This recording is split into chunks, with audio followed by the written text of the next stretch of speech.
Hi everyone, welcome back to my channel and in this video जैसा promise किया था मैं एक स्टडी रूटीन बनाकर दूंगा for a perfect road map for AIIMS paramedical. अभी जब ये वीडियो पब्लिश होगा तो आपके पास प्रॉपरली एक वीक का हाफ रहेगा और तीनों वीक रहेंगे और लास्ट वीक में आपका एडमिट कार्ड आ जाएगा। तो उस टाइम आपको पता होगा कि आपका एग्ज़ाम कहाँ होने वाला है, एग्ज़ाम स्ट्रेस ज़्यादा रहेगा। तो मैंने उस तरीके से ही रूटीन पूरा सेट किया है, तो आपको जो रटने वाला चीज़ है ना, वो मैंने लास्ट में रखा है बिकॉज़ ये चीज़ अगर पहले भी रिवीजन आप करोगे, तो लास्ट में आपको करना ही पड़ेगा, तो इसलिए मैंने लास्ट में रखा है। So let's start with the first week. तो फर्स्ट वीक में आपको मतलब जो ये वीक है ना, ये वीक में आपको बायोलॉजी में कौन-सा चैप्टर करना है। तो बायोलॉजी में आपको रिप्रोडक्शन का ऑल चैप्टर्स करना है। तो कुछ-कुछ लोगों का कन्फ्यूज़न है कि रिप्रोडक्शन इन ऑर्गेनिज़म्स करना है या नहीं, कर लो। Then human health and microbes in human welfare first week है, तो मैं थोड़ा बहुत प्रेशर कम रख रहा हूँ। देन केमिस्ट्री में ट्वेल्थ का ऑर्गेनिक केमिस्ट्री फुल करना है पूरा। मतलब आपको हर रिएक्शंस आना चाहिए, आपको हर नेम रिएक्शंस आना चाहिए।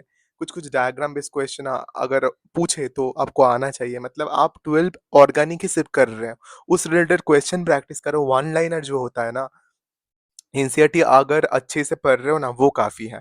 देन फिज़िक्स के लिए आप करंट रिलेटेड सारे चैप्टर्स कर लो। इलेक्ट्रोस्टैटिक्स से स्टार्ट करो एंड देन पूरा कैपेसिटर, वो जो करंट इलेक्ट्रिसिटी रिलेटेड पूरा चैप्टर्स होता है ना, वो सारे चैप्टर्स आप कर लो। देन एसी करना है आपको। देन ईएमओएफ्स वाला चैप्टर करना है बिकॉज़ हर साल एक क्वेश्चन रहता है, 1 या 2। थर्मोडायनामिक्स आपको करना है इस वीक में। मतलब आपको करंट रिलेटेड चैप्टर्स करना है, एसी करना है, ईएमओएफ्स करना है एंड थर्मोडायनामिक्स करना है।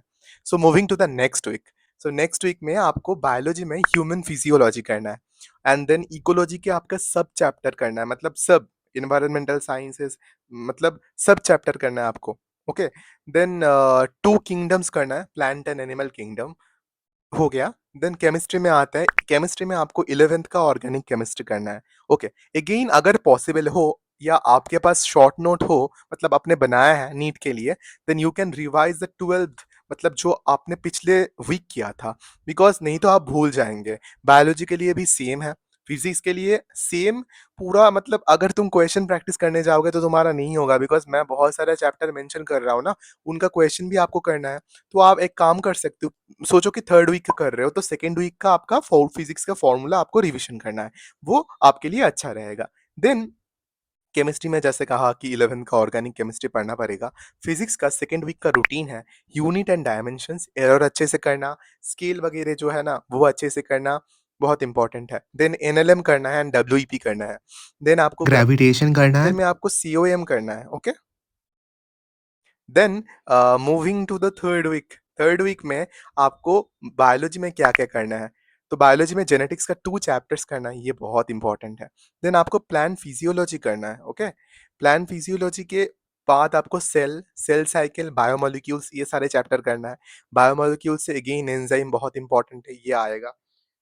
देन एक कन्फ्यूजन आपका होगा कि भाई तुमने तो फोटोसिंथेसिस रेस्पिरेशन नहीं बोला, ये तो प्लांट फिजियोलॉजी में कवर हो जाएगा। अगर आपका कन्फ्यूजन हो रहा है तो मैं बता रहा हूँ कि प्लांट फिजियोलॉजी के अंदर morphology, anatomy, photo synthesis and respiration सारे चैप्टर्स पढ़ते हैं। ओके। देन केमिस्ट्री में हम आते हैं थर्ड वीक का केमिस्ट्री।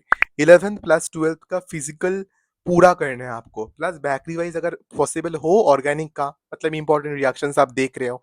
सोचो कि आप मंडे से स्टार्ट कर रहे हो तो सैटरडे तक आपका पूरा फिजिकल हो गया। हो जाने के बाद थोड़ा टाइम है, संडे को आप टेस्ट दे रहे हो या रिवाइज कर रहे हो। रिवीजन के साथ साथ आपको ऑर्गेनिक के जो जो इंपॉर्टेंट चीज आपको याद नहीं रहते वो भी रिवाइज करना है, तो नहीं तो आप भूल जाओगे पूरा ना।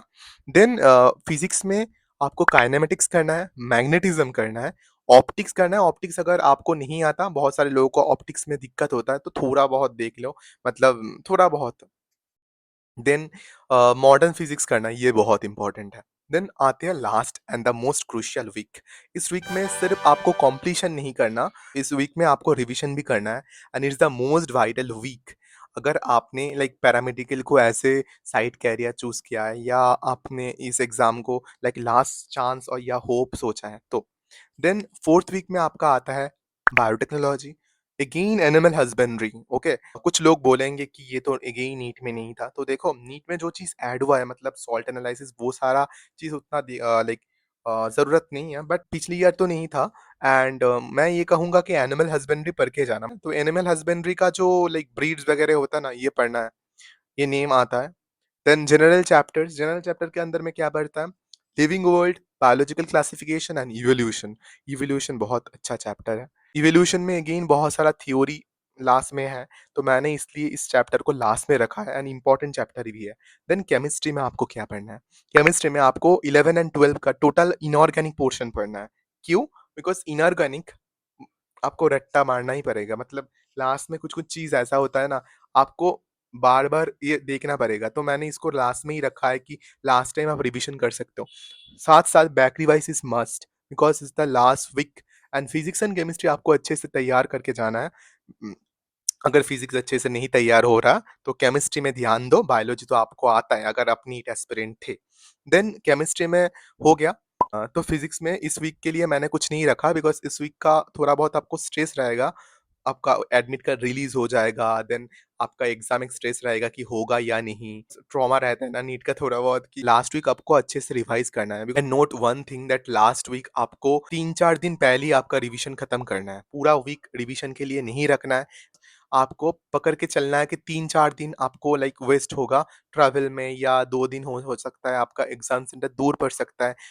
तो अच्छे से पहले ही निपटाना है पूरा। And don't forget to practise questions. Physics and chemistry ऐसा सब्जेक्ट है कि क्वेश्चन प्रैक्टिस के बिना आप नहीं जा सकते, specially for the physical chemistry. And अगर क्वेश्चन आप देखोगे ना, आपका गलती भी समझ आएगा कि इस क्वेश्चन में मेरा ये गलती हो सकता है। केमिस्ट्री का क्वेश्चन अगर आप कोई भी क्वेश्चन देख रहे हो कि नॉट रिलेटेड या लीस्ट पोलर या ऑर्गेनिक का कोई क्वेश्चन देख रहे हो, तो आपका जो कॉन्सेप्ट गलत था ना, वो आपका सॉल्व हो सकता है। क्वेश्चन सॉल्विंग बहुत हेल्प करता है एग्जाम के आगे, according to my experience. So hope कि आपका हेल्प होगा इस रूटीन से एंड फॉलो दिस। अगर हेल्प हुआ होगा इस वीडियो से तो वीडियो को लाइक करना मत भूलना। मैं ऐसा पैरामेडिकल रिलेटेड कंटेंट प्रोवाइड करता रहता हूँ। So if you are new to my channel, don't forget to subscribe and thank you for watching this video. Meet you in the next video. Till then, bye.